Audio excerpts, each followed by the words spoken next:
ಮೊದಲನೇದಾಗಿ ಶ್ರೀ ಜಗದ್ಗುರು ಆದಿಶಂಕರಾಚಾರ್ಯ ನೆನೆಸ್ಕೊಂತ ಎಲ್ಲ ಹಿರಿಯರು ನಮಸ್ಕಾರ. ಸರ್ ಬಂದಿದ ತಕ್ಷಣ ಮುಖ್ಯ ಅತಿಥಿಗಳು ಅಂತ ಹೇಳ್ತಾ ಇದ್ದೀರಾ. ಖಂಡಿತವಾಗ್ಲೂ ನಮ್ಮ ಮುಖ್ಯ ಅತಿಥಿಯಾಗಿ ಬಂದಿಲ್ಲ ಸರ್, ತಮ್ಮ ಅಭಿಮಾನಿಯಾಗಿ ಬಂದಿದ್ದೀನಿ. ಮೆಸೇಜ್ ಮಾಡಿದ ತಕ್ಷಣ ನನಗೆ ಆ ಮೆಸೇಜೇ ನನಗೆ ಒಂದು ಪ್ರಶಸ್ತಿ ಥರ ಅನ್ನಿಸ್ತು. ಅವನಿಂದ ನನಗೊಂದು ಮೆಸೇಜ್ ಬಂದಿದ್ದು. ಸೊ ಖಂಡಿತವಾಗ್ಲೂ ಬಹಳ ಖುಷಿಯಾಯಿತು. ನಾವು ಯೂಶ್ವಲಾಗೆಲ್ಲ ಪ್ರೆಸ್ ಮೀಟ್ಗಳಲ್ಲಿ ಅಲ್ಲಿ ಇಲ್ಲಿ ಇದ್ದಾಗ ಭಾಳಷ್ಟು ಇಂಗ್ಲೀಷ್ ಪದಗಳು, ಆ ಒಂದು ಗ್ಲಾಮರು ಅದು ನೋಡಿರ್ತೀವಿ. ಬಟ್ ಇವತ್ತು ಒಂಥರ ಆತ್ಮಶುದ್ಧಿ ಆದಂಗೆ ಅನ್ನಿಸ್ತು ಸರ್. ಇಲ್ಲಿ ಬಂದಿದ್ದು ಈ ವಾತಾವರಣ, ತಮ್ಮ ಕನ್ನಡ ಭಾಷೆ, ತಮ್ಮ ನಾಲೆಜ್, ನಿಮ್ಮ ಜೊತೆ ಮಾತಾಡೋದು ಒಂದು 10 ನಿಮಿಷ, ಎಷ್ಟು ವಿಷಯ ನನಗೆ ಗೊತ್ತೇ ಇಲ್ಲದಿದೆಯಲ್ಲ ಅನ್ನೋದೆಲ್ಲ ಭಾಳ ಖುಷಿ ಆಯಿತು. ಒಂದು ಎಜುಕೇಷನ್ ಥರ ಇತ್ತು ನನಗೆ ಬಂದಿದ್ದು, ಭಾಳ ಸಂತೋಷ.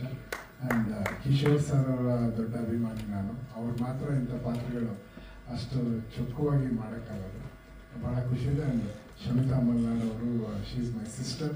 ಅವರು ಅದ್ಭುತವಾಗಿ ಸಂಗೀತ ಮಾಡ್ತಾರೆ. ಈ ಥರದ್ದು ಭಾಳ ಒಳ್ಳೊಳ್ಳೆ ಕೆಲಸಗಳು ಅವ್ರ ಕಡೆಯಿಂದ ಆಗಿದೆ. ಆ್ಯಂಡ್ ಒಂದು ಫೀಮೇಲ್ ಮ್ಯೂಸಿಕ್ ಡೈರೆಕ್ಟರ್ ಆಗಿ ಭಾಳ ಸಕ್ಸಸ್ಫುಲ್ ಜಾಗದಲ್ಲಿ ನಿಂತಿದ್ದೀರಾ, ಭಾಳ ಖುಷಿ ಆಗ್ತದೆ. ಆಲ್ ದಿ ಬೆಸ್ಟ್ ಇಡೀ ತಂಡಕ್ಕೆ. ಈ ಒಂದು ಚಿತ್ರ ದೊಡ್ಡ ಯಶಸ್ವಿ ಆಗಲಿ. ಸರ್ ಹೇಳಿದಂಗೆ ಅವರ ಆಸೆಗಳು ಗೌರ್ಮೆಂಟ್ ತಿಳ್ಕೊಂಡು ಎಲ್ಲ ನಡೀಲಿ. ಅಲ್ಲಿಂದನೇ ಈ ಬೀಜ ಬಿತ್ತಿದ್ರೆ ಖಂಡಿತ ಅವ್ರು ಕನ್ನಡದ ರೈಟರ್ಸ್ ಏನಿಲ್ಲ ಅಂತ ಇದೀಗ ಅದಕ್ಕೆ ನಾಂದಿಯಾಗಿ ನೀವು ಹೇಳಿದ ಮಾತುಗಳು ಸ್ಟಾರ್ಟ್ ಆಗಿದೆ ಅಂತ ಅನ್ಕೊಂಡಿದ್ದೆ. ಆಲ್ ದಿ ಬೆಸ್ಟ್, ಎಲ್ರಿಗೂ ಒಳ್ಳೆಯದಾಗಲಿ. ಬರಗೂರು ರಾಮಚಂದ್ರಪ್ಪ ಅವರು ಯಾವತ್ತಿಗೂ ನನಗೆ ಅಪ್ಪಾಜಿಯಾಗಿ ಇರ್ತಾರೆ. ನನ್ನ ಸಂಗೀತದ ಪಯಣ ಅಂದರೆ ಒಬ್ಬ ಗಾಯಕಿಯಾಗಿ ಸುಮಾರು ವರ್ಷಗಳು ಬೇರೆ ಬೇರೆ ಅದ್ಭುತವಾದಂತಹ ಸಂಗೀತ ನಿರ್ದೇಶಕರ ಜೊತೆ ನಾನು ಕೆಲಸ ಮಾಡುವಂತಹ ಒಂದು ಅವಕಾಶವನ್ನು ದೇವರು ಕೊಟ್ಟರು. ಅದರ ಮುಖಾಂತರ ನಾನು ಹಾಡುಗಳನ್ನ ಹಾಡ್ಕೊಂಡು ಬರ್ತಾ ಇದ್ದೆ, ಬಹಳಷ್ಟು ಕಲಿತಾ ಇದ್ದೆ. ಆ ಸಂದರ್ಭದಲ್ಲೇ ಬರಗೂರು ರಾಮಚಂದ್ರಪ್ಪ ಅವರು ನನ್ನ ಯಾವುದೋ ಬೇರೆ ಒಂದು ಆಲ್ಬಮ್ ಸಾಂಗ್ ಮಾಡಿದ್ದನ್ನ ಮತ್ತೆ ಒಂದು ಟಿವಿ ರಿಯಾಲಿಟಿ ಶೋನಲ್ಲಿ ನಾನು ಸಂಗೀತ ಮಾಡಿದ್ದನ್ನ ನೋಡಿ ಮೆಚ್ಚುಗೆಯನ್ನ ವ್ಯಕ್ತಪಡಿಸಿ ಅವರ ಬೆಕ್ಕು ಸಿನಿಮಾಗೆ ಮೊದಲ ಬಾರಿಗೆ ನನಗೆ ಸಂಗೀತ ಮಾಡುವಂಥ ಅವಕಾಶವನ್ನು ಕಲ್ಪಿಸ್ಕೊಟ್ರು. ಅದು 2015ನಲ್ಲಿ. ಆ ಒಂದು ಮೊದಲನೇ ಸಿನಿಮಾದಲ್ಲಿ ಮೊದಲನೇ ಒಂದು ಹಾಡಿಗೆ ನಾನೇ ಹಾಡಿದ್ದೆ, ತಳಮಳದ ಮಳೆಯಲ್ಲಿ ಅಂತ ಅವರ ಸಾಹಿತ್ಯಕ್ಕೆ ನನಗೆ ಸ್ಟೇಟ್ ಅವಾರ್ಡ್ ಬಂತು. ಆ ಒಂದು ಜರ್ನಿ ಇವಾಗ 8ನೇ ಸಿನಿಮಾ ಅವರ ಒಂದು ನಿರ್ದೇಶನದಲ್ಲಿ ಮಾಡ್ತಾ ಇರೋಂಥದ್ದು ನಾನು ಸಂಗೀತ ನಿರ್ದೇಶನವನ್ನ. ಮೊದಲಿಗೆ ತುಂಬಾ ಖುಷಿ ಆಗೋದು ಅವ್ರ ಜೊತೆ ಕೆಲಸ ಮಾಡೋದಕ್ಕೆ. ತುಂಬಾ ಸ್ವಾತಂತ್ರ್ಯವನ್ನ ಕೊಡ್ತಾರೆ. ಹೀಗೆ ಇರ್ಬೇಕು ಹಾಗೆ ಇರ್ಬೇಕು ಅನ್ನೋವಂಥ ಒಂದು ಏನಿದೆ ಲಿಮಿಟೇಷನ್ಸ್, ಅದರಲ್ಲಿ ಕೆಲವೊಂದು ಮಾತ್ರ ಅವ್ರು ಮುಂಚೆನೆ ಹೇಳ್ತಾರೆ, ಈ ತರ ಇರ್ಬೇಕು, ಹೀಗಿದ್ರೆ ಆ ಒಂದು ಸಿನಿಮಾದ ಕಥೆಗೆ ಊಟಕ್ಕೆ ಯಾವುದೇ ರೀತಿಯಲ್ಲಿ ಧಕ್ಕೆ ಬಾರದಂತೆ ಕಂಪೋಸಿಷನ್ ಇರಲಿ, ಮತ್ತೆ ಯಾವ ಸಂದರ್ಭ, ಇಡೀ ಸಿನಿಮಾವನ್ನ ಸಂಪೂರ್ಣವಾಗಿ ಈ ತರ ಇರುತ್ತೆ ಸಿನಿಮಾ ಅನ್ನೋದನ್ನ ಕಥೆಯನ್ನ ಹೇಳಿ ನಮ್ಗೆ ಒಂದಷ್ಟು 2-3 ಕಂಪೋಸ್ ಮಾಡಿ ನಾನು ಅವ್ರಿಗೆ ಕೇಳಿಸಿದಾಗ ಅವ್ರು ಅದನ್ನ ಸೆಲೆಕ್ಟ್ ಮಾಡ್ತಾರೆ. ಸಾಮಾನ್ಯವಾಗಿ ಅವರು ಸಾಹಿತ್ಯವನ್ನ ಬರೆದು ಸಂಗೀತವನ್ನ ಮಾಡೋದಕ್ಕೇನೆ ಹೆಚ್ಚು ನನ್ಗೆ ಕೊಟ್ಟಿರೋದ್ರು. ಈ ಒಂದು ಜರ್ನಿನಲ್ಲಿ ತುಂಬಾನೇ ಕಲ್ತಿದ್ದೀನಿ ಅವರ ಜೊತೆನಲ್ಲಿ. ಈ ಒಂದು ಸಿನಿಮಾದಲ್ಲಿ ಮಹಾಕವಿಯಲ್ಲಿ ನಾನ್ ಕಂಡ್ಕೊಂಡಂತೆ 9ನೇ ಶತಮಾನದಲ್ಲಿ ಯಾವ್ಯಾವ್ದು ಇನ್ಸ್ಟ್ರೂಮೆಂಟ್ಸ್ ಎಲ್ಲ ಇರಲಿಲ್ಲ, ಅದನ್ನೆಲ್ಲ ಉಪಯೋಗಿಸ್ಬೇಡಿ ಅಂತ ಫಸ್ಟೇ ಹೇಳಿದ್ರು. ಯಾವ್ದನ್ನ ಉಪಯೋಗಿಸಬಹುದು ನೋಡಿ, ಮತ್ತೆ ತುಂಬಾ ಸಿಂಪಲ್ ಆಗಿರ್ಬೇಕು. ಆ ಒಂದು ಕಾಲಘಟ್ಟದಲ್ಲಿ ಯಾವ ರೀತಿಯಾದಂತಹ ಒಂದು ಹಾಡನ್ನು ನಾವು ಎಕ್ಸ್ಪೆಕ್ಟ್ ಮಾಡ್ಬೋದು ಆ ರೀತಿಯಲ್ಲೇ ಇರ್ಬೇಕು ಅನ್ನೋವಂಥದ್ದು ಅವರ ಆಶಯ ಆಗಿತ್ತು. ಆ ಆಶಯಕ್ಕೆ ಧಕ್ಕೆ ಬಾರ್ದಂಗೆ ಮಾಡಿದ್ದೀನಿ ಅಂತ ಅನ್ಕೊಳ್ತೀನಿ. ಮತ್ತು ನನ್ನ ಅದೃಷ್ಟ ಅನ್ಕೊಳ್ತೀನಿ, ಈ ಸಿನಿಮಾದಲ್ಲಿ ಇಷ್ಟೆಲ್ಲ ಸಿನಿಮಾಗಳು ಅವರ ಅಂಡರ್ ನಾನು ಕೆಲಸ ಮಾಡಿರೋದ್ರಲ್ಲಿ ಇದೊಂದು ಸ್ವಲ್ಪ ವಿಭಿನ್ನ ಯಾಕಿತ್ತು ಅಂತಂದ್ರೆ, ಇದರಲ್ಲಿ ಪಂಪನ ಕಾವ್ಯಕ್ಕೆ ಒಂದು ಕಂಪೋಸ್ ಮಾಡುವಂಥದ್ದು ಅದು ಸ್ವಲ್ಪ ಚಾಲೆಂಜಿಂಗ್ ಆಗಿತ್ತು ನನಗೆ. ಯಾಕೆಂದ್ರೆ ಅದು ಹಳೆಯ ಮಟ್ಟುಗಳು ರೀತಿನಲ್ಲಿ ಬರಬೇಕು ಅನ್ನೋಂಥದ್ದು, ಮತ್ತೆ ಆ ಪದಗಳನ್ನ ಹೇಳೋದೇನೆ ನಮ್ಗೆ ಕಷ್ಟ. ಅದನ್ನ ಬಹಳ ಚೆನ್ನಾಗಿ ಅವರು ಇದು ಹೀಗೆ ಇರ್ಬೇಕು, ಇದು ಇಲ್ಲಿ ಕಟ್ ಆಗ್ಬೇಕು, ಇಲ್ಲಿ ಏನೋ ಶುರು ಆಗ್ಬೇಕು, ಮತ್ತೆ ಈ ಯಾವ್ದ್ರಲ್ಲಿ ಪ್ರೊನೌನ್ಸಿಯೇಷನ್ ಇರ್ಬೇಕು. ಒಂದು ಚೂರು ತಪ್ಪಾದ್ರೂ ಕೂಡ ಆದಿಕವಿ ಪಂಪನಿಗೆ ಅವನ ಕಾವ್ಯಕ್ಕೆ ಅವರ ಒಂದು ಇದಕ್ಕೆ ತಪ್ಪು ಮಾಡ್ದಂಗ ಆಗತ್ತೆ ಅನ್ನೋದನ್ನ ತುಂಬಾ ಚೆನ್ನಾಗಿ ಅವರು ಪ್ರತಿಯೊಂದನ್ನು ಬರೆದು ಅದನ್ನ ಆಡಿಯೋದಲ್ಲಿ ಅವರು ಹೇಳಿ ಯಾವ ತರ ಇರಬೇಕು, ಯಾವ ತರ ಉಚ್ಚಾರಣೆ ಇರಬೇಕು, ಮಹಾಪ್ರಾಣ ದೀರ್ಘ ಎಲ್ಲಾನು ಹೇಳ್ಕೊಟ್ಟು ಅದಾದ ನಂತರ ಅದನ್ನ ಕಂಪೋಸ್ ಮಾಡಿ ತುಂಬಾ ಚಾಲೆಂಜಿಂಗ್ ಆಗಿತ್ತು. ಅಂಡ್ ಥ್ಯಾಂಕ್ಸ್ ಹೇಳ್ತೀನಿ, ಯಾಕೆಂದ್ರೆ ಮೊದಲನೇ ಆದಿಕವಿಯ ಆ ಸಾಲುಗಳನ್ನ ನೋಡೋದು, ಕೇಳೋದು, ಓದೋದೇ ಒಂದು ರೋಮಾಂಚನ. ಅದಕ್ಕೆ ಒಂದು ಸಣ್ಣ ಮಟ್ಟದಲ್ಲಿ ನನ್ನ ಒಂದು ಪ್ರಯತ್ನವನ್ನ ಮಾಡುವಂತ ಅವಕಾಶವನ್ನ ಕೊಟ್ಟಿರಲ್ಲ, ಅದು ನನ್ಗೆ ತುಂಬಾನೇ ಯಾವಾಗ್ಲೂ ನಾನು ಅವ್ರಿಗೆ ಋಣಿಯಾಗಿರ್ತೀನಿ.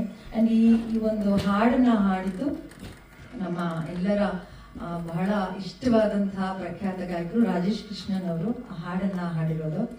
ಅದರ ಸಾಹಿತ್ಯವನ್ನ ಸರ್ ಅವರೇ ಬರೆದಿದ್ದಾರೆ. ಮನುಷ್ಯ ಜಾತಿ ದಾನೊಂದೇವಲಂ ಆ 2 ಸಾಲುಗಳನ್ನ ಪಂಪಂದಿಟ್ಕೊಂಡು ಇನ್ನು ಉಳಿದ ಅದ್ಭುತವಾದಂತಹ ಸಾಲನ್ನ ಕೊಟ್ಟಿದ್ದಾರೆ. ಯಾಕೆಂದ್ರೆ ನೀವೆಲ್ಲರೂ ಕೇಳಿದ್ದೀರಾ ಜಾತಿ ಧರ್ಮ ಎಲ್ಲ ಇವಾಗ ಏನ್ ನಡೀತಾ ಇದೆ ಅಂತ.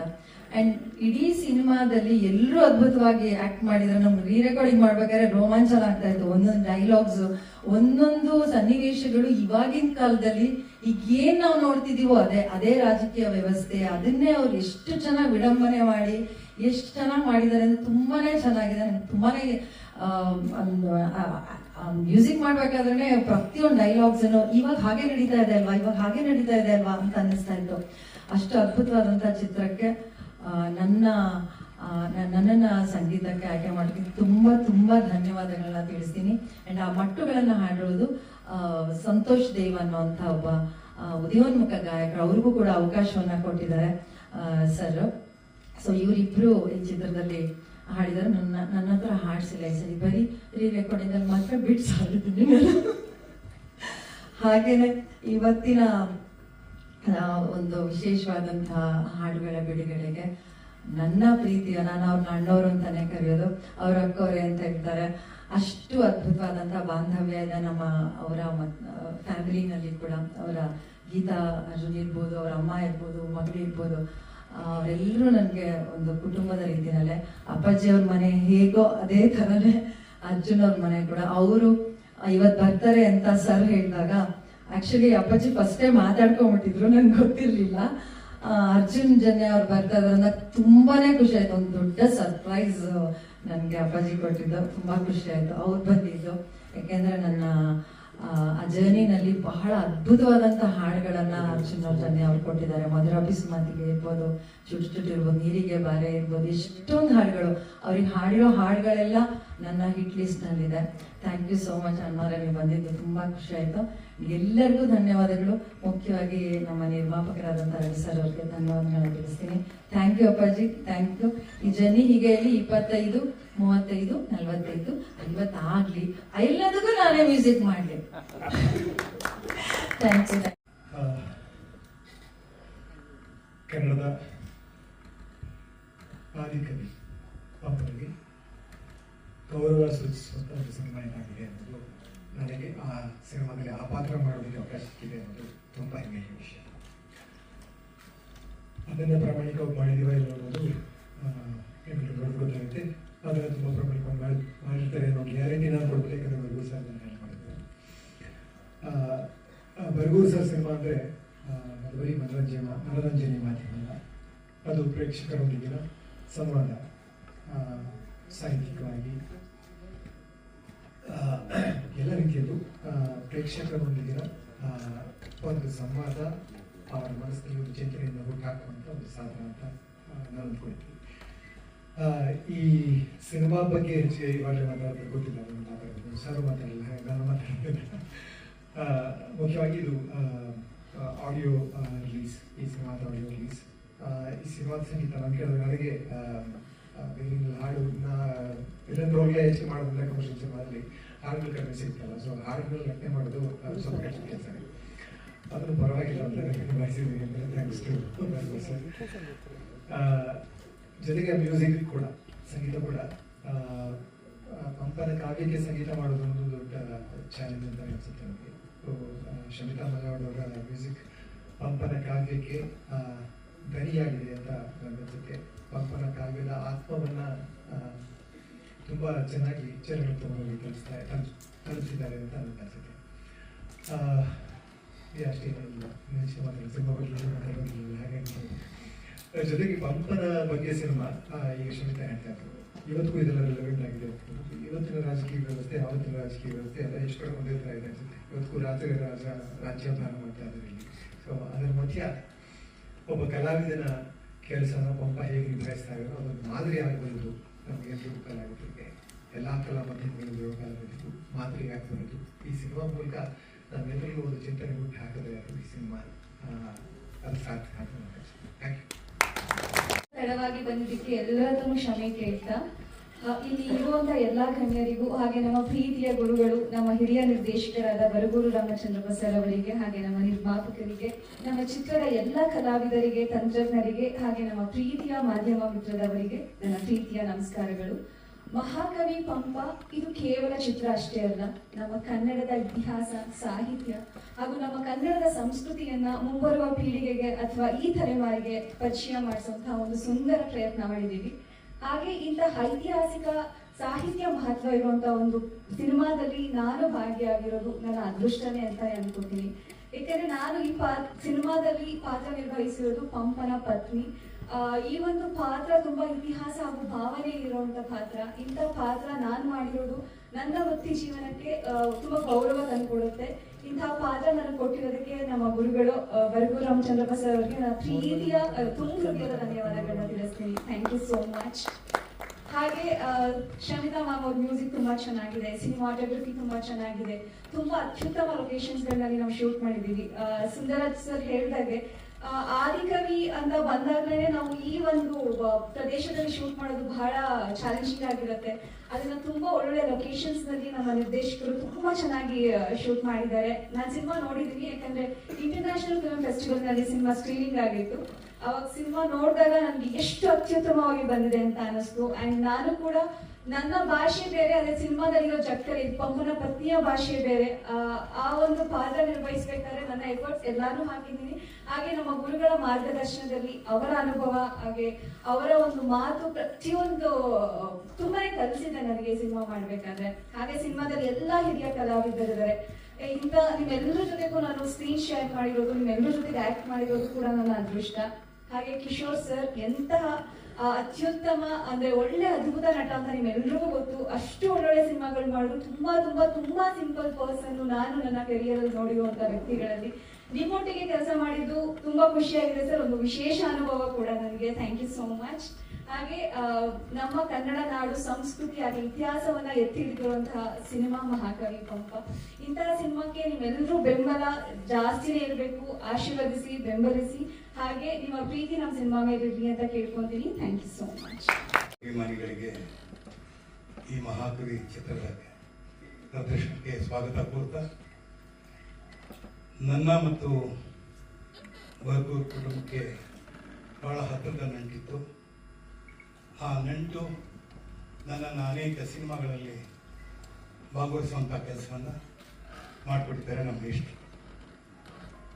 ಬಹುಶಃ ನನಗನ್ಸತ್ತೆ ಭಾರತದ ಚಿತ್ರರಂಗದಲ್ಲೇ ಯಾವುದೇ ಒಬ್ಬ ವ್ಯಕ್ತಿ ಅಂದರೆ ಬಹುಮುಖ ಪ್ರತಿಭೆ ಅಂತ ನಾನು ಕರಿತೀನಿ.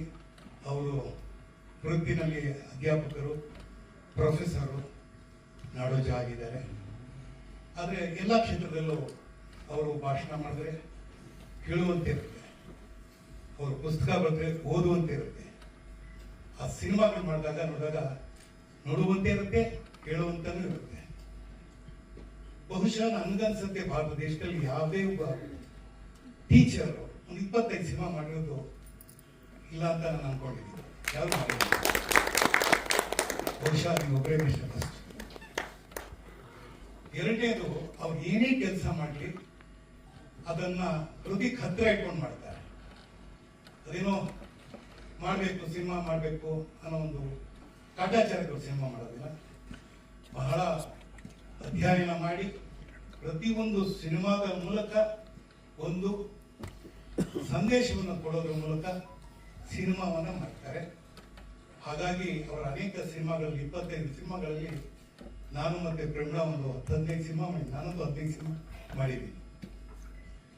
ಇವತ್ತಿನ ಕಾಲಘಟ್ಟದಲ್ಲಿ ಇಂಥ ಮಹಾಕವಿಯನ್ನು ಸಿನಿಮಾ ಮಾಡೋದು ಬಹಳ ಕಷ್ಟ.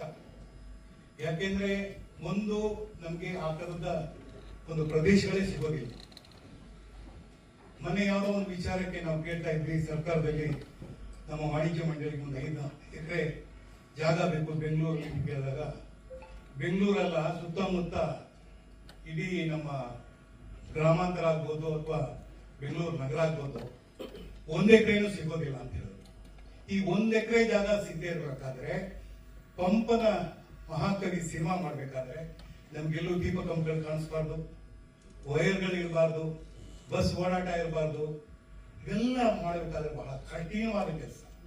ಬಹುಶಃ ಆ ಕೆಲಸವನ್ನ ಅವ್ರು ಎಷ್ಟು ಚೆನ್ನಾಗಿ ಮಾಡಿದ್ದಾರೆ ಅಂದ್ರೆ ಅವ್ರಿಗೆ ಗೊತ್ತು ಎಲ್ಲಿ ಸಿನಿಮಾ ಮಾಡಬೇಕು, ಯಾವ ಲೊಕೇಶನ್ ಆರಿಸ್ಬೇಕು, ಆ ಮತ್ತೆ ಕಲಾ ಹೆಂಗಿರ್ಬೇಕು ಅನ್ನೋದೆಲ್ಲ ಬಹಳ ಚೆನ್ನಾಗಿ ಮಾಡಿ ನಿಮ್ಮ ಮುಂದೆ ಇಟ್ಟಿದ್ದಾರೆ. 25ನೇ ಸಿನಿಮಾ. ಈಗ ಈ ಸಿನಿಮಾ ಒಂದು ಹೆಗ್ಗಳಿಕೆ ನಮ್ಮ ತಂಡಕ್ಕೆ ಏನಪ್ಪಾ ಅಂದ್ರೆ ಇದು ಹಾಲಿವುಡ್ ಚಿತ್ರೋತ್ಸವದಲ್ಲಿ ಭಾಗಿಯಾಗಿದೆ.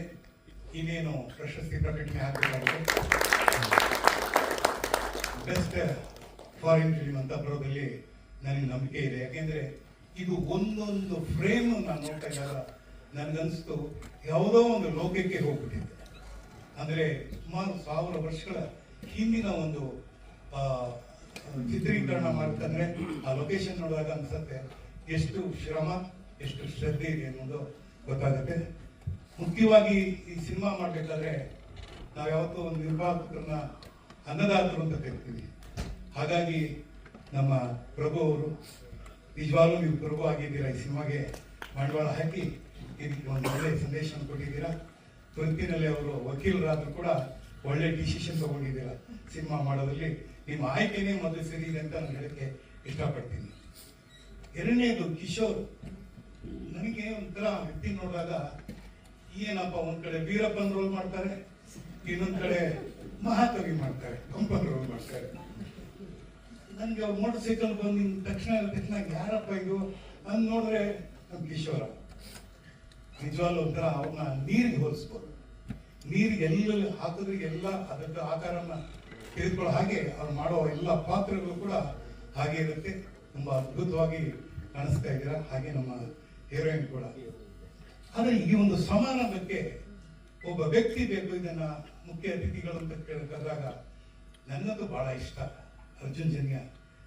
ನೀವೊಂದು ಹೇಳಿದ್ರೆ ಎಲ್ಲೋ ನಾನು ಸ್ಟೂಡೆಂಟ್ ಆಗಿ ಬಂದಿದ್ದೀನಿ, ಬಹಳಷ್ಟು ಕಲಿತೆ ಅಂತ. ನನ್ನ ಸೌಭಾಗ್ಯ 35 ವರ್ಷದಿಂದ ನಾನು ಇನ್ನೂ ಕಲಿತಾ ಇದ್ದೀನಿ. ಹೇಳ್ತಾರೆ ಪ್ರತಿ ಸಲನೂ ಕಲಿತಾ ಇರ್ತೀನಿ. ಯಾಕಂದ್ರೆ ನಾನೇನು ಸಾಹಿತ್ಯದ ವಿದ್ಯಾರ್ಥಿ ಅಲ್ಲ.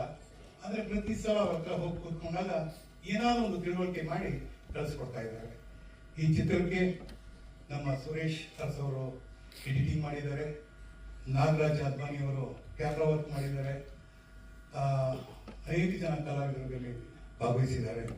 ಮುಖ್ಯವಾಗಿ ನಟರಾಜ್ ಬಹಳಷ್ಟು ಪ್ರೊಡಕ್ಷನ್ ಎಕ್ಸಿಕ್ಯೂಟಿವ್ ಆಗಿ ಬಹಳ ಚೆನ್ನಾಗಿ ಕೆಲಸ ಮಾಡಿದ್ದಾರೆ. ಮಿಸ್ಟರ್ ಒಂದು ಮಾತು ಹೇಳಕ್ಕೆ ನಾನು ಇಷ್ಟಪಡ್ತೀನಿ. ನಮ್ಮ ಕನ್ನಡ ಚಿತ್ರರಂಗದಲ್ಲಿ 60 ಅಥವಾ 70, 80ರಲ್ಲಿ ಒಂದು ಬದಲಾದ ಒಂದು ಪರಿಸ್ಥಿತಿ. ಅಂದ್ರೆ ಚಿತ್ರಗಳನ್ನ ಒಂಥರ ನೀವು ಅವತ್ತು ಎಕ್ಸ್ಪೆರಿಮೆಂಟಲ್ ಫಿಲ್ಮ್ ಅಂತ ಕರಿಬಹುದಾಗಿತ್ತು, ಪ್ಯಾರಲಲ್ ಸಿನಿಮಾ ಅಂತ ಕರಿಬಹುದು. ಆದ್ರೆ ಅವ್ರು ಬಂದಂತ ಸಿನಿಮಾಗಳೆಲ್ಲ ಒಂದು ಬದಲಾವಣೆ ಅಂತ. ಅಂದ್ರೆ ಸಿನಿಮಾನ ನೋಡೋಕೆ ಬರೀ ಕಮರ್ಷಿಯಲ್ ಎಲಿಮೆಂಟ್ಸೇ ಇರಬೇಕು. ಒಂದು 4 ಫೈಟು, ಒಂದು ಕ್ಯಾಬ್ರೆ ಡ್ಯಾನ್ಸು, ಒಂದು 6 ಹಾಡು ಅನ್ನೋ ಒಂದನ್ನ ಬಿಟ್ಟು ನೈಜತೆ ಕಡೆಗೆ ಗಮನ ಕೊಟ್ಟಂತ ಸಿನಿಮಾಗಳು ಬಂತು. ಆಮೇಲೆ 80ರಲ್ಲಿ ಕಡಿಮೆ ಆಗ್ತಾ ಹೋಯ್ತು. ಆದ್ರೆ ಅದನ್ನ ಮುಗಿಸ್ಕೊಂಡು ಬಂದವರು ಕೇವಲ ಒಬ್ಬರೇ ಒಬ್ರು ವ್ಯಕ್ತಿ ಅಂತಂದ್ರೆ ಬರ್ಗೂರು ರಾಮಚಂದ್ರಪ್ಪ ಅನ್ನೋದ್ರಲ್ಲಿ 2 ಮಾತಿಲ್ಲ. ಯಾಕೆಂದ್ರೆ ಸತತವಾಗಿ ಅವ್ರಿಗೆ ಇಷ್ಟವಾದ ಸಿನಿಮಾವನ್ನ ಮಾಡ್ತಾ 25 ಸಿನಿಮಾಗಳು ಕೊಟ್ಟಿದ್ದಾರೆ. ನಿಜವಾಗ್ಲೂ ಅದನ್ನು ಒಂದು ರೀತಿ ನನ್ನ ಪ್ರಕಾರ ಗಿನ್ನೀಸ್ ರೆಕಾರ್ಡ್ ಅಂತಾನೆ ಅನ್ಸುತ್ತೆ. ಬಹಳ ಚೆನ್ನಾಗಿ. ಯಾಕಂದ್ರೆ ನೀವು ಆಲ್ರೆಡಿ ಒಂದು ಗಿನ್ನೀಸ್ ಇದು ಬಂದಿದೆ, ಶಾಂತಿ ಏನೋ ಚಿತ್ರ ಬಂದಿದೆ.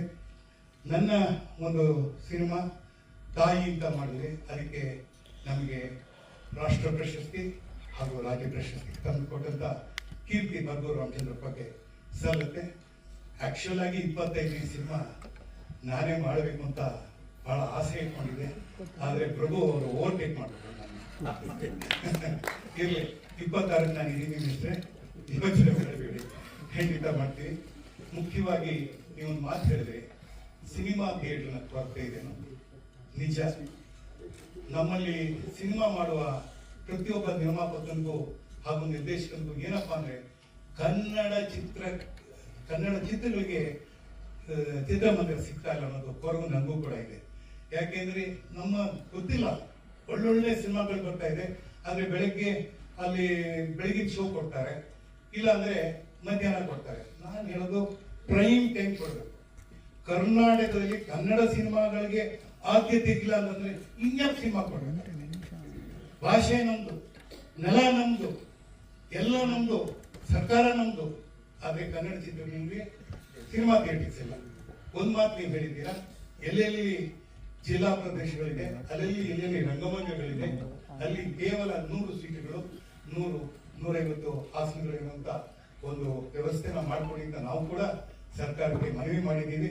ಈಗಾಗಲೇ ಆಲ್ರೆಡಿ ಅದಕ್ಕೆ ಮಾಡ್ತೀವಿ ಅನ್ನೋ ಒಂದು ಭರವಸೆಯನ್ನು ಕೂಡ ಈ ಸರ್ಕಾರ ಕೊಟ್ಟಿದೆ. ಹಾಗಾಗಿ ಅದಕ್ಕೆ ನಾವು ವಾಣಿಜ್ಯ ಮಂಡಳಿಯ ಕಡೆಯಿಂದ ಅದಕ್ಕೆ ಪ್ರಯತ್ನ ಮಾಡ್ತೀವಿ. ನೀವು ಕೂಡ ಸ್ವಲ್ಪ ಒತ್ತಾಯ ಹಾಕಿದ್ರೆ, ನಾನು ಹೇಳೋದು ಪ್ರತಿಯೊಬ್ಬ ಕನ್ನಡಿಗನು ಆ ಕೂಗು ಆ ಸರ್ಕಾರಕ್ಕೆ ಕೇಳಿಸಬೇಕು. ಆ ರೀತಿಯಾಗಿ ನೀವುಗಳು ನಿಮ್ಮ ಒಂದು ಹೇಳಿಕೆಗಳನ್ನ ಸೋಷಿಯಲ್ ಮೀಡಿಯಾ ತುಂಬಾ ಇದೆ ಇವತ್ತೆಲ್ಲ. ಒಂದೇ ಸಲ ಕಳಿಸಿದ್ರೆ 1 ಲಕ್ಷ ಲೈಕ್ಸ್ ವ್ಯೂಸ್ ಎಲ್ಲ ಸಿಗ್ತಾ ಇರುತ್ತೆ. ಹಾಗಾಗಿ ನಿಮ್ಮ ಪ್ರಯತ್ನ ಮಾಡಿ ಅಂತ ಹೇಳಿ ಈ ಸಿನಿಮಾವನ್ನ ಮಾಡಿಕೊಟ್ಟಂತ ಪ್ರಭು ಅವ್ರಿಗೆ, ಬರ್ಗೂರ್ ಅವ್ರಿಗೆ, ಎಲ್ಲ ಕಲಾವಿದರಿಗೆ, ತಂತ್ರಜ್ಞರಿಗೆ, ಮೇಲಾಗಿ ಮಾಧ್ಯಮ ಮಿತ್ರರಿಗೆ ನಿಮ್ಮನ್ನ ಕರೆಸಿರೋದು ಇವತ್ತು ಕಾರಣ ಇಷ್ಟೇ. ನಮ್ಮ ಸಿನಿಮಾ, ಈ ಸಿನಿಮಾವನ್ನ ಎಲ್ಲಿಂದ ಶುರು ಮಾಡ್ಕೊಂಡಿದ್ದಾರೆ ಗೊತ್ತಾಗ್ತಾ ಇಲ್ಲ. ಸುಂದರರಾಜ್ ಅವರು ಎಲ್ಲರೂ ಹೇಳಿದ್ರು. ನಾನು ಬರ್ಗು ಸರ್ ಜೊತೆ ಒಟ್ಟು 6 ಸಿನಿಮಾ ಮಾಡಿದ್ದೀನಿ. 5 ಸಿನಿಮಾ ನಾಯಕ ನಟನಾಗಿ ಕೆಲಸ ಮಾಡಿದ್ದೀನಿ. ಈ ಸಿನಿಮಾ ಮಹಾಕವಿ ಬಂದು 2025ನೇ ಚಿತ್ರ. ನನಗೆ ಸಾರ್ ಬಂದು ನನ್ನ ಹತ್ರ ಮಾತಾಡುವಾಗ ಈ ಸಿನಿಮಾ ನೀವು ಆಕ್ಟ್ ಮಾಡ್ಬೇಕು, ಇದು ಒಂದು 25ನೇ ಸಿನಿಮಾ ಅಂದಾಗ ನನಗೆ ನಿಜವಾಗ್ಲೂ ತುಂಬಾ ಸಂತೋಷ ಆಯ್ತು.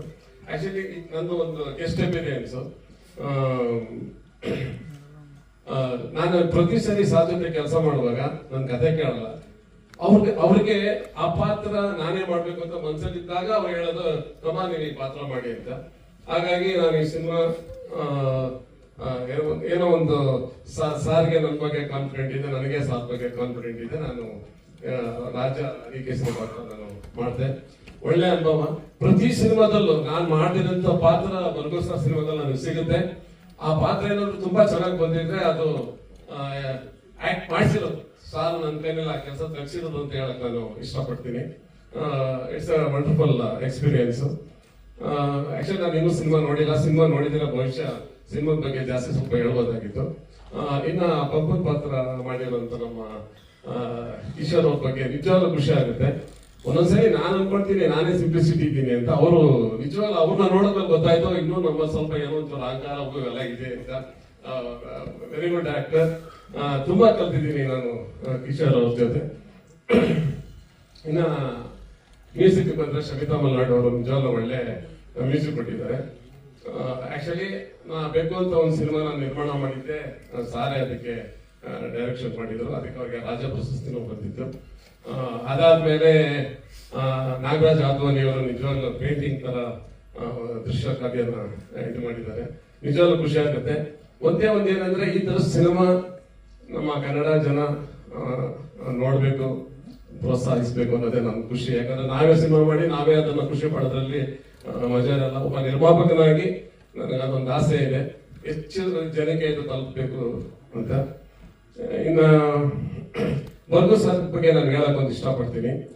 ನನ್ಗನ್ಸುತ್ತೆ ಇಂಡಿಯನ್ ಸಿನಿಮಾದಲ್ಲಿ ಆತ ಒಂದು ಪರ್ಫೆಕ್ಷನ್ ಏನಂತ ಹೇಳಿದ್ರೆ, ಅವ್ರು ಬಂದು ನಿರ್ಮಾಪಕನ ಡೈರೆಕ್ಟರ್ ಅಂತ ಹೇಳೋದಕ್ಕೆ ನಾನು ಇಷ್ಟಪಡ್ತೀನಿ. ನನಗೆ ಕರೆದು ಹೇಳಿದ್ರು, ಬೇಕು ಅಂತ ಒಂದು ಸಿನಿಮಾ ಮಾಡ್ತೀನಿ, ನಾನು ಇಷ್ಟೇ ದಿನದಲ್ಲಿ ಮಾಡ್ತೀನಿ, ಇಷ್ಟೇ ದುಡ್ಡಲ್ಲಿ ಮಾಡ್ತೀನಿ, ನೀವು ನಿರ್ಮಾಣ ಮಾಡಿ ಕುಮಾರ್ ಅಂದ್ರು. ಸರ್ ಅದು ಹೆಂಗೆ ಸರ್ ಸಾಧ್ಯ ಅದು ಅಂತ ಹೇಳಿದೆ. ಇಲ್ಲ ನೋಡಿ ನಾನು ಮಾಡ್ತೀನಿ ಹಾಗೆ ಹೀಗೆ ಅಂತ. ಆಮೇಲೆ ಇನ್ನೊಂದು ಏನಂತ ಹೇಳಿದ್ರೆ, ನಾವ್ ಎಸ್ ಅಂತ ಹೇಳಿದ್ಮೇಲೆ ಅಷ್ಟೇ, ನಮ್ ಬರೀ ನಮ್ದು ದುಡ್ಡು ಕೊಡೋದಷ್ಟೇ, ಮಿಕ್ಕಿದ್ ಎಲ್ಲ ನಮ್ಗೆ ಅಲ್ಲಿ ಏನು ಕೆಲಸ ಇರಲ್ಲ. ಸ್ಟ್ರೇಟ್ ಅವೇ ಫಸ್ಟ್ ಕಾಪಿ ನಮ್ ಕೈಗೆ ಬರುತ್ತೆ. ಎಲ್ಲ ಅವ್ರದೇ ಜವಾಬ್ದಾರಿ. ಆ ಒಂದು ವಯಸ್ಸಲ್ಲೇ ಬಹುಶಃ ಆ ಒಂದು ಎನರ್ಜೆಟಿಕ್ ಆಗಿ ಅವ್ರ ಎಲ್ಲಾ ಕೆಲಸನ ತಗೊಂಡು ಪರ್ಫೆಕ್ಟ್ ಆಗಿ ಮಾಡೋದಿದೆಯಲ್ಲ ಸರ್. ನಮಸ್ಕಾರ ಸರ್. ಸರ್ ಸಾಧ್ಯ ಇಲ್ಲ ಸರ್. ಏನಕ್ಕಂದ್ರೆ ನಾನು ಒಬ್ಬ ನಿರ್ಮಾಪಕ. ನನಗೆ ಸಿನಿಮಾ ಶುರು ಮಾಡೋದು ಗೊತ್ತು, ಯಾವಾಗ ನಿಲ್ಲಿಸ್ತೀವಿ ಅನ್ನೋದು ಗೊತ್ತಿಲ್ಲ. ಅದು 50 ದಿನ ಆಗ್ಬೋದು, 80 ದಿನ ಆಗ್ಬೋದು, 100 ದಿನ ಆಗ್ಬೋದು. ಬಟ್ ಸಾಕು ಅದು ನನಗೆ ಪ್ರತಿ ಸಿನಿಮಾ ಒಂಥರ ಮ್ಯಾಜಿಕ್ ಅಂತ ಅನ್ಸುತ್ತೆ. ಇದು ಹೆಂಗೆ ಇದು ಸಾಧ್ಯ? ಆಮೇಲೆ ಈ ಸಿನಿಮಾ ಇದು ತುಂಬಾನೇ ಲೊಕೇಶನ್ಸ್ ಗಳಿದೆ. ನಾವೇನು ಆ ಸಾಂಗ್ ನೋಡಿದ್ವಿ, ಅದು 75,000 ರೂಪಾಯಿ ಒಂದು ದಿನಕ್ಕೆ ಲೊಕೇಶನ್ಗೆ. ಅದ್ಭುತವಾಗಿದೆ ಲೊಕೇಶನ್. ಅಲ್ಲಿ ಶೂಟಿಂಗ್ ಮಾಡಿ ಅದು ಯಾವ ತರ ಅಲ್ಲಿ ಎಲ್ಲಾನು ಇದು ಮಾಡೋದು, ಕೆಲಗಡೆ ನಮಗೆ ಫೆಸಿಲಿಟೀಸ್ ಇರಲ್ಲ. ನಿಜವಾಗ್ಲೂ ಗ್ರೇಟ್ ಸರ್. ನಿಮ್ಮಲ್ಲಿ ನಾವು ಕಲಿತಾ ಇದ್ದೀವಿ, ಇನ್ನು ಕಲಿಯೋದು ತುಂಬಾ ಇದೆ. ಇನ್ನ ಇವತ್ತಿನ ಕಾರ್ಯಕ್ರಮಕ್ಕೆ ಅತಿಥಿಯಾಗಿ ಬಂದಂತ ನಮ್ಮ ಅರ್ಜುನ್ ಅವ್ರ ಬಗ್ಗೆ ನನಗೆಲ್ಲ ಬಂದಿರೋ ಖುಷಿ ಆಗುತ್ತೆ. ನಂಗೆ ಅನ್ಸುತ್ತೆ 28 ವರ್ಷ ಆಗಿರ್ಬೋದೇನೋ. ಅವ್ರ ಫಸ್ಟ್ ಸಿನಿಮಾ ನಾನೇ ಆಡಿಯೋ ರಿಲೀಸ್ ಮಾಡಿದ್ದು. ನೀವು ಮರ್ತಿದ್ದೀರೇನೋ ಗೊತ್ತಿಲ್ಲ. ಇಂಡಸ್ಟ್ರಿಯಲ್ ಶೆಡ್ ಅಲ್ಲಿ ಒಂದು ಹೊಸಬ್ರು ಮಾಡಿದಂತ ಸಿನಿಮಾಗೆ ನೀವೇ ಮ್ಯೂಸಿಕ್ ಡೈರೆಕ್ಟರ್. ಆಮೇಲೆ ಅವ್ರು ನಮ್ಮ ಹತ್ರ ಔಟ್ಡೋರ್ ಯೂನಿಟ್ ತಗೊಂಡಿದ್ರು. ಅವಾಗ ನಾನು ನೀವು ನೋಡಿದೆ, ಏನು ಇನ್ನು ಸ್ಕೂಲ್ ಹುಡುಗ ತರ ಇದ್ದಾರೆ ಅಂತ ಹೇಳಿ ನಾನು ನಿಮಗೊಂದು ಜೋಕ್ ಮಾಡಿದೆ. ಇಲ್ಲಿ ನೋಡಪ್ಪ, ನೋಡಕ್ಕೆ AR ರಹಮಾನ್ ತರನೇ ಇದೆಯಾ, ಒಳ್ಳೇದಾಗ್ಲಿ, ಸಿನಿಮಾ ರಂಗದಲ್ಲಿ ನಿನಗೆ ತುಂಬಾ ಎತ್ತರವಾಗಿ ಬೆಳಿ ಅಂತ ಹೇಳಿ ನಾನು ಹಾರ್ಟ್ಫುಲ್ ಆಗಿ ಬ್ಲೆಸ್ ಮಾಡಿದೆ. ಬಟ್ ನಾನು ಬ್ಲೆಸ್ ಮಾಡಿದೆ ನೀವು ಬೆಳೆದಿರಿ ಅಂತಲ್ಲ, ನೀವು ಅದಾದ್ರಲ್ಲ ನನಗೆ ಆ ಖುಷಿ, ನನಗೆ ಆ ನೆನಪುಗಳು ಇವತ್ತು ಇದೆ. ಒಳ್ಳೇದಾಗ್ಲಿ ಸರ್, ಮಹಾಕವಿ ಒಳ್ಳೇದಾಗ್ಲಿ. ನಿರ್ಮಾಪಕರು ನಿಜವಾಗ್ಲೂ ಸರ್ ಬಂದಿದ್ದೀರಾ, ಧೈರ್ಯವಾಗಿರಿ. ಈ ಸಿನಿಮಾ ಕನ್ನಡ ಜನ ತಗೊಳ್ತಾರೆ, ನೋಡ್ತಾರೆ. ಇದೇ ತರ ಒಳ್ಳೆ ಸಿನಿಮಾಗಳಿಗೆ ನೀವು ಮುಂದಾಗಿ ಬರೀ ನಾವು ಸಿನಿಮಾ ಮಾಡ್ಬೇಕಷ್ಟೇ, ಮುಂದೆ ಅದರಲ್ಲಿ ಸಿನಿಮಾದ ತಾಕತ್ತಿದಾಗ ಆ ಸಿನಿಮಾನ ಮುಂದೆ ಕರ್ಕೊಂಡು ಹೋಗ್ತಾ ಅಂತ ಹೇಳಕ್ಕೆ ನಾನು ಇಷ್ಟಪಡ್ತೀನಿ. ಎಲ್ರಿಗೂ ನಮಸ್ಕಾರ. ಸ್ವಲ್ಪ ವಾಯ್ಸ್ ಕೆಟ್ಟಿದೆ, ಕೇಳಿಸ್ಕೊತೀನಿ ಅನ್ಕೊಂಡಿದ್ದೀನಿ.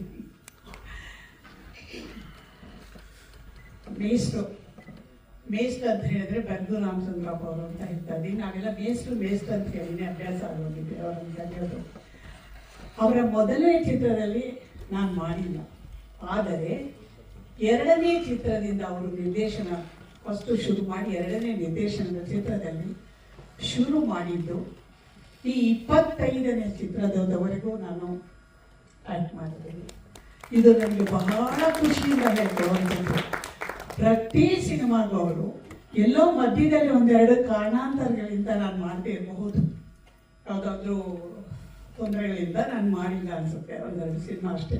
ಅದು ಬಿಟ್ಟರೆ 25 ಚಿತ್ರ, ಈ 25ನೇ ಚಿತ್ರದಲ್ಲೂ ನನಗೆ ಅವರು ಅವಕಾಶ ಕೊಟ್ಟಾಗ ನನಗೆ ಸಾಧ್ಯ ಆಗಿರಲಿಲ್ಲ. ಅಯ್ಯಯ್ಯೋ ಸಾರ್ 25ನೇದಲ್ಲಿ ನನಗೇನೋ ಮಿಸ್ ಆಗ್ಬಿಡುತ್ತೆ, ಮಧ್ಯದಲ್ಲಿ ಒಂದೆರಡು ಹೋಗಿದೆ, ಇದನ್ನ ಮಾತ್ರ ನಾನು ಖಂಡಿತ ಮಿಸ್ ಮಾಡಲ್ಲ ಅಂತ ಹೇಳಿ ನನಗೆ ಏನೇ ಇದ್ರು ನಾನು ಬಂದು ಮಾಡೇ ಮಾಡ್ತೀನಿ ಅಂತ ಒಪ್ಪಿಗೆ ಕೊಟ್ಟು ನಾನು ಮಾಡಿದ್ದೀನಿ. ಬಹಳ ಸಂತೋಷದಿಂದ ಬಂದು ಆ್ಯಕ್ಟ್ ಮಾಡಿರೋಂಥದ್ದು ಈ ಚಿತ್ರದಲ್ಲಿ. ಡೈರೆಕ್ಟರ್ ಬಗ್ಗೆ ಹೇಳಬೇಕು ಅಂದರೆ ನಿಮ್ಗೆಲ್ಲರಿಗೂ ಗೊತ್ತಿದೆ, ಅವರು ತುಂಬ ಶ್ರದ್ಧೆ, ಶಿಸ್ತು, ಯಾವ ರೀತಿ ಇರ್ತಾರೆ ಅಂತಂದರೆ ನಿಜಕ್ಕೂ ಅವ್ರ ಹತ್ರ ಒಂದು ಡೈಲಾಗ್ ಕೇಳೋಕ್ಕೂ ಹೇಗೆ ತೃಪ್ತಿ ಆಗುತ್ತೆ. ಆ ರೀತಿ ಒಂದು ಬಹಳ ಶಿಸ್ತಿನಿಂದ ಕೆಲಸ ಮಾಡ್ತಾರೆ. ಈಗ ಕುಮಾರ್ ಗೋವಿಂದ್ ಅವ್ರು ಹೇಳಿದ್ರೆ ನೋಡಿ, ಇವತ್ತು ಒಂದು ಡೇಟ್ ಹಾಕಿದ್ರೆ ಆ ನೆಕ್ಸ್ಟ್ ಡೇಟ್ ಮುಗಿಸ್ತಾರೆ, ಯಾವುದೇ ಕಾರಣಕ್ಕೂ ನಿಲ್ಸಲ್ಲ. ಅವತ್ತಿನ ಸೀನ್ ಇಷ್ಟು ಸೀನ್ ಆಗಬೇಕು ಅಂತ ಅಂದ್ಕೊಂಡಿರ್ತಾರೆ, ಕಾರಣಾಂತರಗಳಿಂದ ಆಗಲ್ಲ, ಒಂದು ಸೀನ್ ಇದು ಮಿಕ್ಕಿರುತ್ತೆ. ನಾನು ಅಂದ್ಕೊಳ್ಳೋದು ಇವ್ರದ್ದೊಂದು ಸೀನ್ ಮಾಡೇ ಇಲ್ವಲ್ಲ ಇವತ್ತು, ಇವರು ಡೇಟಿನ ಪ್ರಕಾರ ಅದೇನು ಮುಗಿಯುತ್ತೆ ಅಂತ ನಾನು ಅಂದ್ಕೋತೀನಿ. ಆದರೆ ಅದು ಯಾವ್ದು ಸಂದರ್ಭದಲ್ಲಿ ಮುಗಿಸಿರ್ತಾರೋ ಗೊತ್ತಿಲ್ಲ, ಆ ಸೀನ್ ಮುಗ್ದಿರುತ್ತೆ. ಆ ರೀತಿ ಅವರ ಅಷ್ಟು ಶಿಸ್ತು, ಆ ಶಿಸ್ತಿನ ಬಗ್ಗೆ ಹೇಳಕ್ಕೆ ಸಂತೋಷ ಆಗುತ್ತೆ. ಆ ರೀತಿ ಅವರು ಅಚ್ಚುಕಟ್ಟಾಗಿ ಕೆಲಸ ಮಾಡ್ತಾರೆ. ಈ ಕೆಲಸ ನೋಡಿ ನಮಗೆ ಸಂತೋಷ ಆಗಿ ನಾವು ಸಹ ನಿರ್ಮಾಣ ಮಾಡಬೇಕು ಅಂತ ಹೇಳಿ ತಾಯಿ ಅನ್ನೋ ಚಿತ್ರ ಮಾಡಿದ್ರು. ಅವರು ಬಹಳ ಸಂತೋಷದ ಒಪ್ಪಿ ಮಾಡಿಕೊಟ್ಟಿದ್ದಕ್ಕೆ ಥ್ಯಾಂಕ್ಸ್ ಸರ್, ಮತ್ತೊಂದು ಸಲ ಹೇಳ್ತಾ ಇದ್ದೀನಿ. ಅವ್ರು ಹೇಳಿದಾಗೆ ಸುಂದರ್ ಹೇಳಿದ್ರು 25 ಮಾಡಬೇಕಿತ್ತು, ಕಾರಣಾಂತರಗಳಿಂದ ಅದು ತಡೆ ಆಯಿತು. 26 ಅಂತ ಅವ್ರ ಬಳಿ ಓಪನ್ ಆಗಿ ಹೇಳ್ಬಿಟ್ಟಿದ್ದಾರೆ, 26 ಮಾಡಿ ಸರ್ ನೀವು. ಸೊ ಈ ರೀತಿ ನನಗೆ ಈಗ ಈ ಸಂದರ್ಭದಲ್ಲಿ ನೆನಪು ಅಂತಂದ್ರೆ ನನಗೆ ರಾಜಲಕ್ಷ್ಮಿ ಅವರು ನೆನಪಾಗ್ತಾರೆ.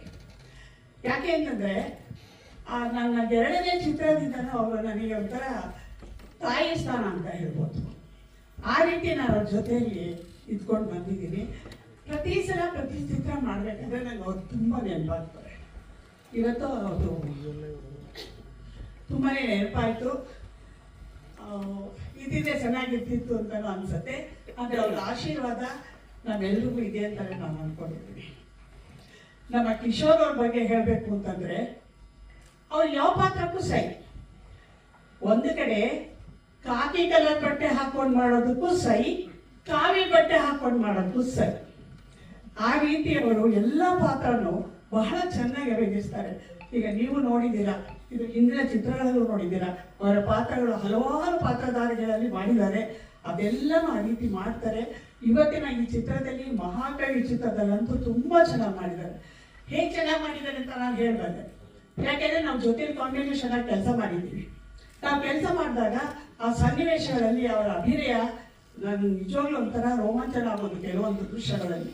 ಆ ರೀತಿ ಅಯ್ಯೋ ಅವ್ರ ಮುಂದೆ ನಾನು ಮಾಡ್ತೀನ ಅನ್ನೋ ಪ್ರಶ್ನೆ ಕಾಡ್ತಿತ್ತು. ಆ ರೀತಿ ತುಂಬಾ ಚೆನ್ನಾಗಿ ಅಭಿನಯ ಮಾಡಿದ್ದಾರೆ. ಅವರ ಅಭಿನಯಕ್ಕೆ ನಿಜವಾಗ್ಲೂ ಖುಷಿಯಾಗುತ್ತೆ. ಕಿಶೋರ್ ಅವರೇ ತುಂಬ ಚೆನ್ನಾಗಿ ಮಾಡಿದ್ದಾರೆ. ಹಾಗೆಯೇ ಎಲ್ಲ ಪಾತ್ರಧಾರಿಗಳಾಗಿರ್ಬೋದು. ಸುಂದರರಾಜ್ ಅವ್ರ ಪಾತ್ರ ನಾನು ನೋಡಿಲ್ಲ, ಅದಕ್ಕೆ ಅವ್ರ ಬಗ್ಗೆ ಹೇಳಕ್ಕಾಗಲ್ಲ ನಾನು. ನಮ್ಮ ನಾಯಕಿ ಕೂಡ ಚೆನ್ನಾಗಿ ಮಾಡಿದ್ದಾರೆ. ಶಮಿತಾ ಮಲ್ನಾಡ್ ಅವರ ಮ್ಯೂಸಿಕ್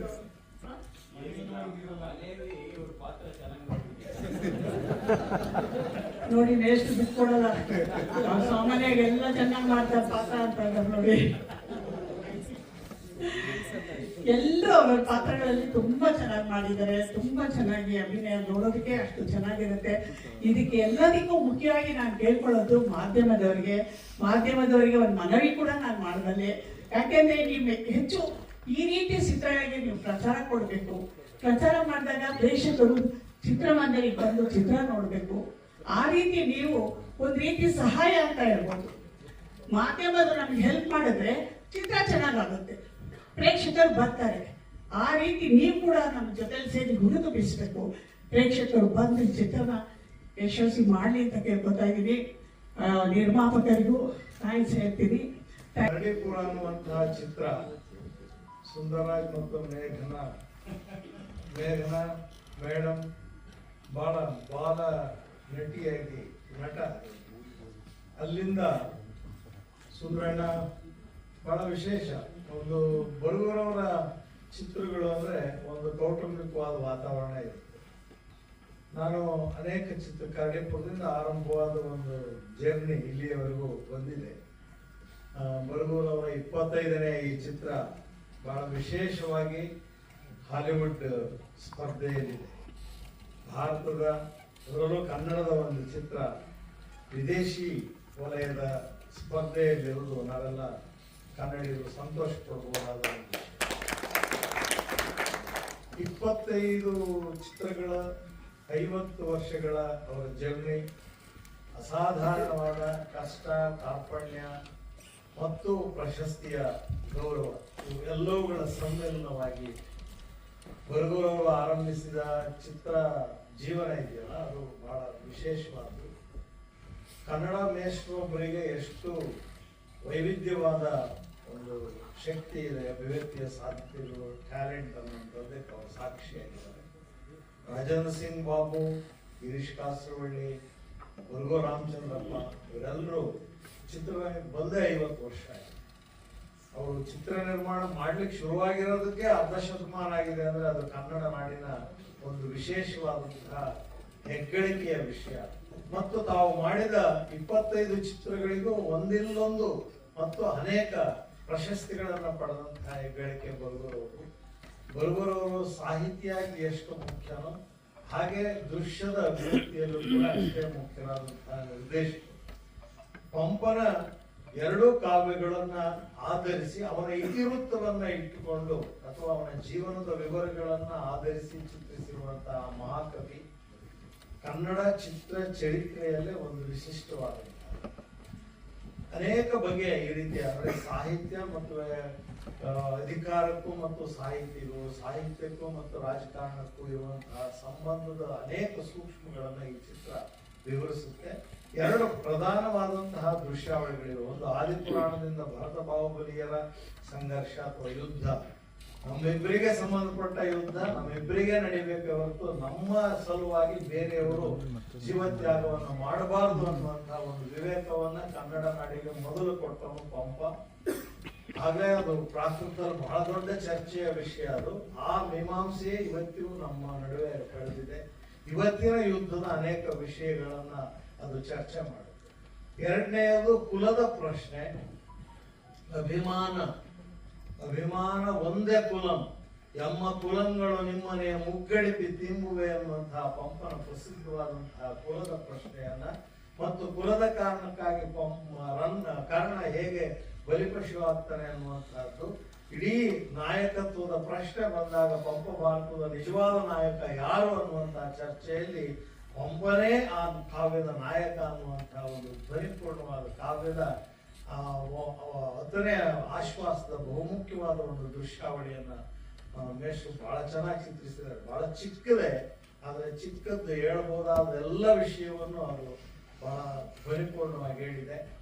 ಈ ಚಿತ್ರದ ಜೊತೆಯಲ್ಲಿ ಇನ್ನೂ ಅನೇಕ ಚಿತ್ರಗಳು ಅವರು ಮಾಡಬೇಕು ಅಂದ್ಕೊಂಡ್ರು, ಅನೇಕ ಚಿತ್ರಗಳು ಮುಂದೆ ಬರಲಿ ಅಂತ ಆಶಿಸ್ತಾ, ಒಂದೆಲ್ಲ ಒಂದು ಇಂದಿನ ಚಿತ್ರ ಸ್ವಪ್ನ ಮಂಟಪದಲ್ಲಿ ಒಂದು ದೃಶ್ಯ ಇರ್ಬೋದು ಅಂತ ಹೋದೆ, ಹೆಚ್ಚು ಕಡಿಮೆ ನಾನೇ ಅದ್ರಲ್ಲಿ ವಿಲನ್ ಆಗಿಬಿಟ್ಟಿದ್ದೆ. ನನಗೆ ಬಹಳ ಖುಷಿಯಾದದ್ದು ಸುಂದರ್ ರಾಜ್ ಅವರ ಪಾತ್ರ ಇದರಲ್ಲಿ. ಆ ಗುರು ಯಾರು ಅಂತ ನೋಡಿರ್ಲಿಲ್ಲ, ಗುರು ಯಾರು ಅಂತ ನಾವು ಕಂಡಿರ್ಲಿಲ್ಲ. ಎಷ್ಟೋ ಸರಿ ಕೆಲವು ಪಾತ್ರಗಳು ಬಂದ್ರೆ, ಕಳೆದ 40 ವರ್ಷದಿಂದ ನಾನು ಪಂಪನ 2 ಕೃತಿಗಳನ್ನ ಗಂಭೀರವಾದ ವಿದ್ಯಾರ್ಥಿಯಾಗಿ ಅಧ್ಯಯನ ಮಾಡಿದ್ದೀನಿ. ಆದ್ರೆ ಗುರು ಒಬ್ಬ ಹಿಂಗಿರ್ಬೋದು ಅನ್ನೋದನ್ನ ಈ ಚಿತ್ರ ನೋಡಿದ ಮೇಲೆ ನನಗೆ ಹೆಚ್ಚು ಒಂದು ರೀತಿಯಲ್ಲಿ ದಾರ್ಶನಿಕತೆ ಅಂತೀವಲ್ಲ, ದರ್ಶನ ಬಹಳ ಅದ್ಭುತವಾದ ಮಾತು. ಆ ದರ್ಶನ ಅನ್ನೋದು ಬಹುತೇಕ ಕವಿರಾಜ ಮಾರ್ಗದ ಒಳ್ಳೆಯ ಕಾವ್ಯ ಯಾವುದು ಅನ್ನುವಂಥದ್ದಕ್ಕೆ ಅತ್ಯುತ್ತಮವಾದ ಸಾಕ್ಷಿ ಪಂಪನತೆ. ಪಂಪನ 2 ಕೃತಿಗಳ ಆಧಾರದ ಮೇಲೆ ಇಡೀ ಕನ್ನಡ ಸಾಹಿತ್ಯ ನಿಂತಿದೆ. ಅದು ಅಭಿವ್ಯಕ್ತಿಯ ಸಂದಿಗ್ಧದ 2 ಸಂಘರ್ಷಗಳನ್ನ ಹೇಳುತ್ತೆ. ಇವತ್ತು ಮಾತನಾಡಿದರೆ ಸಾಮಾಜಿಕವಾಗಿ ಅಪರಾಧಿಯಾಗುವ, ರಾಜಕೀಯ ಕೈದಿಯಾಗುವ ಈ ಸಂದರ್ಭದಲ್ಲಿ ಮಹಾಕವಿ ಅತ್ಯುತ್ತಮವಾದ ಚಿತ್ರ, ಅತ್ಯುತ್ತಮವಾದ ಅಭಿವ್ಯಕ್ತಿ ಸ್ವಾತಂತ್ರ್ಯವನ್ನ ಸಂವಿಧಾನಾತ್ಮಕವಾಗಿ ಪ್ರಚುರಪಡಿಸುವಂತಹ ಒಂದು ಕಲಾತ್ಮಕವಾದ ಅಭಿವ್ಯಕ್ತಿ ಅಂತ ನಾನು ಭಾವಿಸ್ತೀನಿ. ಮೇಷ್ಟ್ರಿಗೆ ಈ ಚಿತ್ರದಿಂದ ಮತ್ತಷ್ಟು ಯಶಸ್ಸು ಮತ್ತು ಇನ್ನಷ್ಟು ಚಿತ್ರಗಳನ್ನು ಮಾಡುವ ಹೊಸ ಪ್ರೋತ್ಸಾಹ ಸಿಗಲಿ ಅಂತ ಆಶಿಸಿ ನಾನು ಮಾತು ಮುಗಿಸ್ತೀನಿ.